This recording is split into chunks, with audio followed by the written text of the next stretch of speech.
Hey guys, Jason Swango again, Firm for Men. This is tip number 1. Should I file first? You'll hear a lot of attorneys talk about filing first is the best approach because you're the first person that the judge hears. Again, I just don't believe that. Obviously, he would hear you first, but it's not always the first thing a person hears. It could be the last thing they hear. But aside from who hears whom first, the more beneficial thing in what a real men's rights lawyer should be considering is whether or not it's advantageous to file first. Quite frankly, I don't even care if the judge hears us first.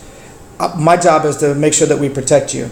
And so in determining that, I'll give you one quick scenario on why it may not be advantageous for you, the man, to file first.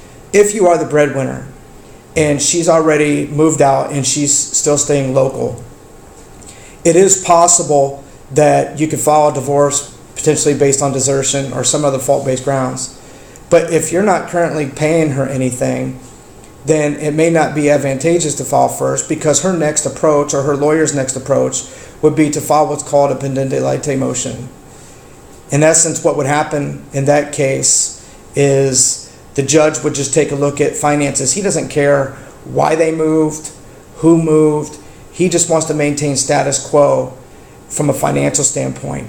So if you can't get a divorce for a year because either there's no separation agreement or there's children involved, then if she moves out month 1 and you turn around and file a divorce, I can promise you that if you're the breadwinner, a significant breadwinner of the family, that you'll be paying her some type of alimony, temporary spousal support during the pendente lite time period.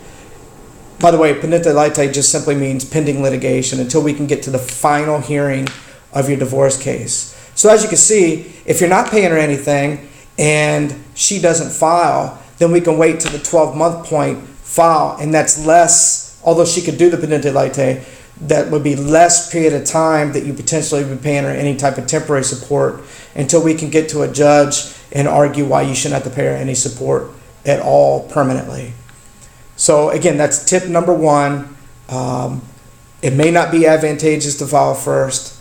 Tip number 2 will be a video that discusses why it may be advantageous for you to file first. Make sure you check us out on Facebook, Firm for Men, Swango Law PC.